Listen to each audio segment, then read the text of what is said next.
ইমান ওয়ালা কলমা ওয়ালা রাব ও মুসলমান গো মরা তো লাগবেই মরে তো যেতেই হবে আল্লাহ দুনিয়ার জমিনে বলেছে আল্লাহ বলে বান্দারে তোমরা শয়তানের ইত্তেবা করো না ইসলামের ভিতরে ঢুকে যাও কোরআন বলে ইয়া আইয়ুহাল্লাযীনা আমানু আল্লাহ কোরআনে বলে ইয়া আইয়ুহাল্লাযীনা আমানু দুখুলু ফিস-সিলমি কাফা আল্লাহ বলে ঈমানদারেরা তোমরা পুরোপুরি ইসলামে ঢুকে যাও ওয়ালা তাত্তাবিউ খুতুওয়াতিস শাইতান খবরদার শয়তানের ইত্তেবা করো না ইন্নাহু লাকুম আদুব্বুম মুবিন তোমার আমার শত্রু সে হলো শয়তান ওই শয়তান থেকে দূরে সরে যেতে হবে শয়তান থেকে সরে যেতে হবে আর শয়তান থেকে আমরা যদি না সরে যাই ও মুসলমান গো আপনাকে আমাকে কিন্তু মৃত্যু ছেড়ে দেবে না আপনাকে আমাকে কবর ছেড়ে দেবে না আপনাকে আমাকে পরকাল কিন্তু ছেড়ে দেবে না ঘটনা মনে হয়ে গেল না বলেও থাকতে পারি না কবর কোন জায়গা শুনেলেন আল্লাহর নবী বিশ্ব নবী নবীর সঙ্গে মা খাদিজাতুল কুবরার যখন বিবাহ হয়েছিল বিবাহ বন্ধন হয়েছিল আল্লাহর নবী দয়ার নবীর সঙ্গে খাদিজার যখন বিবাহ হয়েছিল সমস্ত গাড়ি বাড়ি টাকা পয়সা দৌলত সব উজাড় করে নবীকে দিয়ে দিয়েছিলেন হঠাৎ আল্লাহর নবী একদিন বাড়িতে নেন একদিন দুদিন তিন দিন তিনি বাড়িতে ছিলেন না 3 দিন পরে তিনি বাড়িতে ঢুকলেন দরজায় গিয়ে আস্তে করে লক দিয়েছে হযরতে মা খাদিজাতুল কুবরা রাদিয়াল্লাহু তাআলা আনহা তিনি দরজা খুলে দিলেন বিশ্ব নবী বলেন খাদিজা গো তুমি সঙ্গে সঙ্গে আস্তে করে লক করার সঙ্গে সঙ্গে দরজা কেন খুলে দিলে ও খাদিজা আমি তোমার উপর অত্যন্ত খুশি হয়েছি আমি তোমার উপর অত্যন্ত সন্তুষ্ট হয়ে গেছি ও খাদিজা তুমি কান্না করো কেন হযরতে খাদিজার চোখের দিকে তাকিয়ে দেখছেন কান্না করে চোখের পানি ঝরঝর করে ঝরিয়ে দেয় বিশ্ব নবী বলেন খাদিজা তুমি কান্না করো কেন তোমার চোখে কি হয়েছে কোনো ব্যাপার হয়েছে নাকি খাদিজা আল্লাহ নবী ও খাদিজার দিকে লক্ষ্য করে দেখলেন হযরতে খাদিজার পরনে একটা শাড়ি ছিল যে শাড়িটা এমন করে ছিঁড়ে গেছে সেলাই করবে সেটাও কোনো জায়গা নাই সেলাই করবে সেটাও কোনো জায়গা নাই হযরতে খাদিজাকে রাসূল বলেন খাদিজা তোমার শাড়ি ছিঁড়ে গেছে বলে তুমি কান্না করো নাকি বাড়িতে বাজার নাই এই জন্য কান্না করো নাকি ও খাদিজা তুমি কান্না করো কেন নবী যত বলে হযরতে মা খাদিজাতুল কুবরার চোখ দিয়ে তত পানি ঝরে যায় বিশ্ব নবী খাদিজার চোখের দিকে তাকিয়ে তিনিও কান্না করে দিলেন আল্লাহর নবী বলছেন ও খাদিজা তুমি কান্না করো কেন বলে নবী গো আমার কাপড় ছিঁড়ে গেছে এর জন্য আমি কান্না করি না ও গো নবী আমার বাড়িতে বাজার নাই এই জন্য কান্না করি না বলে কেন কান্না করো বলো বলো বলো বলে ইয়া রাসূলুল্লাহ ইয়া হাবিবাল্লাহ আমি কান্না করি আমি যখন মারা যাব ওই কবরে আমি কি করে থাকবো গো হাবিব যে কবরে আলো নাই যে কবরে বাতি নাই যে কবরে আত্মীয় নাই যে কবরে সাথী নাই যে কবরে কাউকে খুঁজে পাওয়া যাবে না আল্লাহর নবী বিশ্ব নবী মা খাদিজাকে ডাক দিয়ে বললেন খাদিজা ও খাদিজা তোমার ভয় পাওয়ার কোনো কারণ নাই বলে কেন ভয় পাওয়ার কারণ নাই ও খাদিজা গো তুমি যখন মারা যাবা তোমাকে যখন কবরে রাখা হবে আমার 2 জন বিবি তোমাকে কবরে দেখার জন্য থাকবে কয়জন বিবি জোরে বলুন তোমার জন্য 2 জন বিবি আমার দুইজন বিবি তোমাকে কবরে দেখাশোনা করার জন্য থাকবে, তোমার কোনো ভয়ের কারণ নাই। হযরতে মা খাদিজা রাদিয়াল্লাহু তাআলা আনহা বললেন, নবী গো, আমি তো আপনার প্রথম বিবি, আমার আগে তো আপনার কারো সঙ্গে বিবাহ হয় না, আপনার আবার বিবি কি করে পেলেন? আপনার বিবি কোথা থেকে এলো? ও রাসূল, আপনি তো আমাকে প্রথম বিবাহ করেছিলেন, আপনি তো আমার স্বামী, আমি আপনার বিবি, আমার আগে তো আপনার কোনো রকম বিবাহ হয় না, বিবাহ তো আপনি কোনো আমার আগে কাউকে করেন না, আপনার বিবি কি করে হলো? বলো খাদিজা, তুমি যখন মারা যাবা, তুমি যখন কবরে যাবা, তোমার জন্য আমার দুইজন বিবি হবে কে জানো? এক নম্বর হলো আসিয়া, আর দ্বিতীয় নম্বর হলো মারিয়াম। সুবহানাল্লাহ বলুন, জোরে বলুন সুবহানাল্লাহ। এক নম্বর হলো খাদিজা, শুনেন, এক নম্বর হলো আসিয়া, আর দুই নম্বর হলো মারিয়াম। ও খাদিজা, আসিয়া সম্পর্কে তুমি জানো, ফেরাউনের বিবি ছিল আসিয়া। ওই আসিয়াকে এত অত্যাচার ফেরাউন করেছিল, এত জুলুম করেছিল, এত অত্যাচার করেছিল। হযরতে আসিয়া আল্লাহকে বলেছিল, মাবুদ গো, তোমার দিনকে বাঁচানোর জন্যে, তোমার দিনের হেফাজতের জন্যে, তোমার দিনকে টিকিয়ে রাখার জন্যে, তোমার দিনকে মেনে নেওয়ার জন্যে, ও গো মাবুদ, আমার উপর এতটা অত্যাচার হয়েছে, এত জুলুম চলেছে, এত স্টিম রুলার চলেছে, তারপরও আমি তোমাকে ভুলে যাই নাই, তারপরও তোমাকে ছেড়ে দিই নাই। ও গো আল্লাহ, আমাকে তুমি জান্নাতের ভিতরে একটা ঘর বানিয়ে দিও। জোরে বলুন সুবহানাল্লাহ। হযরত আসিয়ার উপরে এতটাই অত্যাচার হয়েছিল, কিরকম জানেন? সমস্ত ফেরাউন এলাকার মানুষকে, মিশরের মানুষকে বলেছিল, আমাকে আল্লাহ বলো, আমি তো তোমাদের খোদা, আমি তো তোমাদের প্রভু, আমি তো তোমাদের রব, আমি তো তোমাদের স্রষ্টা, সবাইকে বলেছিল। কিন্তু যারা ভয়ে মেনেছিল, কিন্তু আসিয়া কিন্তু তার স্বামীকে মানে নাই। মেনেছে? কথা বলেন, মেনেছে? স্বামীকে মানে নাই, স্বামীর কথা শোনে নাই। স্বামীকে বলেছে, স্বামী গো, আপনি দুনিয়ার সমস্ত কাজ বলবেন, আমি মেনে নিব, মাথা পেতে নেব, কিন্তু স্বামী, যিনি আমার স্রষ্টা, যিনি ইউসাব্বিহু লিল্লাহি মা ফিস সামাওয়াতি ওয়া মা ফিল আরদ, যিনি আসমানের মালিক, যিনি জমিনের মালিক, আমি তাকে ছাড়া কাউকে চিনি না, আমি তাকে ছাড়া মাথা তার কাছে নত করি না। ওগো স্বামী, আপনি যতই বলুন না কেন, আমি আপনাকে খোদা বলে মেনে নিতে পারবো না। ও মুসলমান রে, আমার দরদি শুনে না, আসিয়াকে মরুভূমির প্রান্তে উলঙ্গা করে দেওয়া হলো।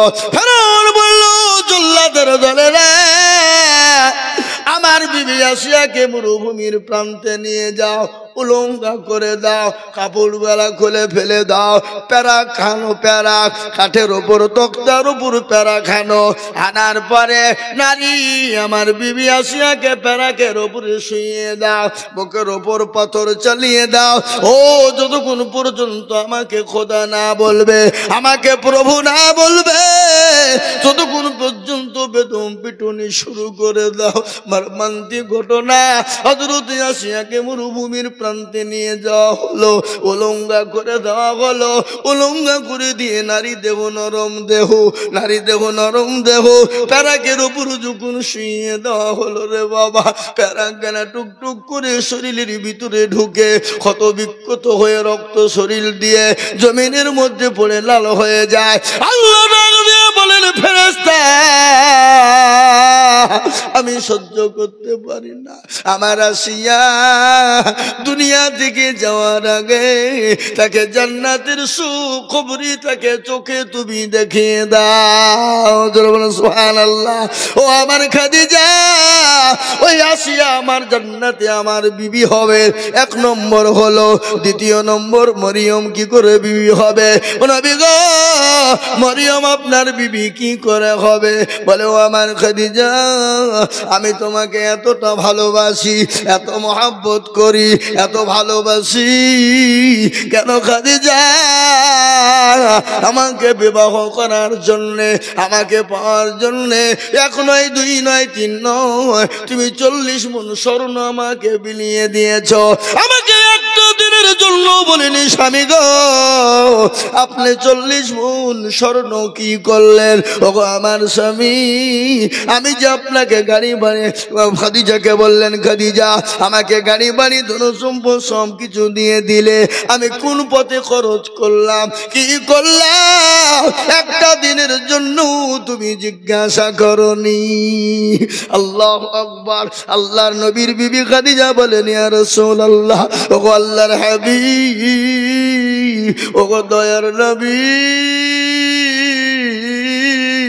আমি জানি আমার স্বামী খারাপ কাজের জন্য ব্যয় করে না, ইসলামের জন্য ব্যয় করেছে, দ্বীনের জন্য ব্যয় করেছে।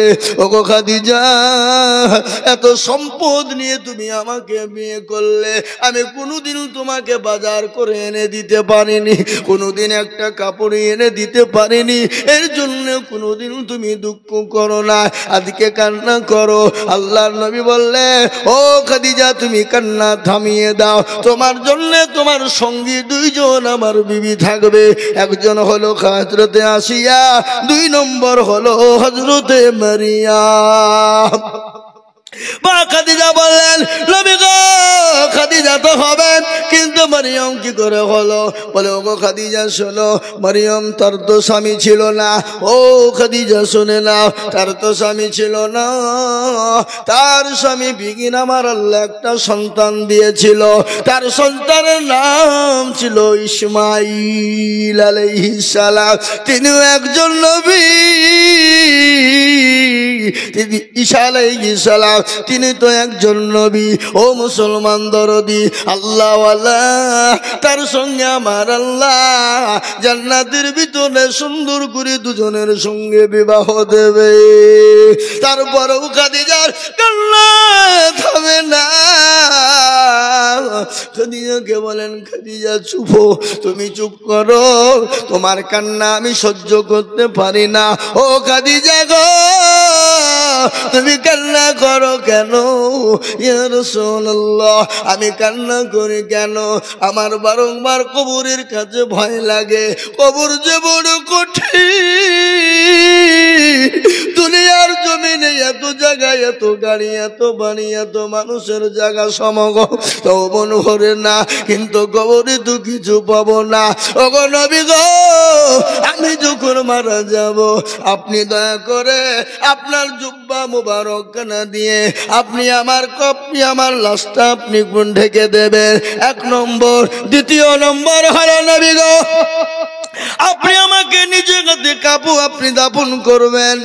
ওগো নবী, দাফন করার পরে আপনি কবরের চতুর্দিক দিয়ে ঘুরে যাবেন। কেন গো নবী? আপনি জানেন আপনার জুব্বা মুবারক আমি খাদিজার গায়ে যদি থাকে, জাহান্নামের ক্ষমতা নাই, কবরের ক্ষমতা নাই আমাকে স্পর্শ করতে পারে। ওগো নবী, আপনি যে সাইড দিয়ে ঘোরাফেরা করবেন, কবরের ক্ষমতা নাই, আমি মাটি আমাকে চাপ দিতে পারে। ওগো নবী, 2 নম্বর হলো, 3 নম্বর হলো হাবিবুল্লাহ, ওগো আমার স্বামী, আপনি আমার কবরে 3টে সোনার চাপ দিয়ে দেবে। নবী বলেন খাদিজা গো, পৃথিবীর কারো শক্তি নাই, পৃথিবীর কারো ক্ষমতা নাই যে কবরে কেউ হয়ে কারো হয়ে প্রশ্নের উত্তর দিয়ে দেবে। না না না, নিজের প্রশ্ন নিজেকে উত্তর কবরে দিতে হবে। এ বাপ, খাদিজাকে রাসূল বললেন, আমি আমার জুব্বা মোবারক দিয়ে তোমাকে দাফন করব, আমি নিজ হাতে দাফন করব, কবরের আশেপাশে আমি ঘুরবো। কিন্তু খাদিজা, নিজের প্রশ্নের উত্তর নিজেকেই দিতে হবে। কেউ কাউরির হয়ে প্রশ্ন দেবেন, উত্তর দেবে না। ইতিমধ্যে আল্লাহ ফেরেশতার মাধ্যম দিয়ে বললেন, নবী গো, ওগো রাসূলুল্লাহ, আপনি আপনার খাদিজাকে এত ভালোবাসেন, আমি আল্লাহ পর্যন্ত খাদিজাকে ভালোবাসি। বলে কেন? ওগো নবীজি, আপনি ওই হীরা গুহায় যে হাদি সাহেবরা তারা দেখে এসেছে, মানুষ হাঁটতে পারে না, উঠতে পারে না, এত কষ্ট হয়, কিন্তু ওই গুহার ভিতরে আল্লাহর নবী তপ করতেন। ওই বুড়ি খাদিজা, ওই বয়স্ক খাদিজা, ওই মহিলাটি নবীজির জন্য খাবার নিয়ে নিয়ে তিনি রাত্রিতে যেতেন, নবীজির কাছে নিয়ে আসতেন। ওই পাহাড়ের একা বাঁকা রাস্তা, উঠা বড় কঠিন, কিন্তু হযরতে খাদিজা আমার হাবিবুল্লাহ আমার দোস্তর জন্য তিনি প্রতিদিন খাবার নিয়ে যেতেন। এই জন্য আমি আমার খাদিজার উপর আমি এত খুশি হয়ে গেছি। ওগো নবী, চিন্তা করবেন না, আমি আপনার খাদিজার জন্য, আমি আপনার খাদিজার জন্য আমি নিজে সওয়ালের জবাব দিয়ে দেব আমি আল্লাহ। জোরে বলুন সুবহানাল্লাহ, জোরে বলুন সুবহানাল্লাহ। এরকম সুখবরি যদি আমরা পাই, বলে চরে চ, আর নমাজ রোজা হওয়াজ মাহফিল শোনা কোনো দরকার নাই, জান্নাতের তো সার্টিফিকেট পেয়েই গেছে, আবার নমাজ কি হবে, রোজা কি হবে, বক্তব্য শুনে কি হবে? আমরা বলবো কি বলবো না? জোরে বলুন। এরকম সুখবরি যদি আমরা পেয়ে যাই, আমি আপনাদেরকে বলি বাপ, যে খাদিজাতুল কুবরার কথা আমি আপনাদেরকে শোনাই। হযরতে খাদিজাতুল কুবরা রাদিয়াল্লাহু তাআলা আনহা ইসলামের জন্য সমস্ত মাল বিলিবন্টন করে দিয়েছে। একদিন, দুদিন, 3 দিন, 4 দিন তিনি খান নাই, কিন্তু মুসলমান গো দিনের জন্য সমস্ত দিনই ত্যাগ করে দিয়েছে। আজ আমি আপনাদেরকে বলবো বাপ গো, ওগো মুসলমানেরা, আজকে আপনাদেরকে জমি গাড়ি বাড়ি দিতে হবে না, বেবি বাচ্চা এতিম করতে হবে না, সন্তানকে এতিম করতে হবে না, আজকে জমি গাড়ি বাড়ি সম্পদ দিয়ে দিতে হবে না। ইসলামের স্বার্থে, আল্লাহর দ্বীনকে বাঁচানোর জন্য, ইসলামের জন্য একটু হাতটা বাড়িয়ে দিতে হবে। আজকে গোটা পৃথিবী চাইছে মসজিদ থব না, মাদ্রাসা থব না, কোরআন থব না। আমি বলবো বেঈমান কাফের শোনেলে আবু জেহেল আবু লাহাব দুবা পারেনি, এই যুগের বেঈমান তারাও কোনোদিন পারবে না। একটু হাতটা উঁচু করে দিয়ে বলুন না ইনশাআল্লাহ, বলুন ইনশাআল্লাহ। নামিয়ে দেন হাত।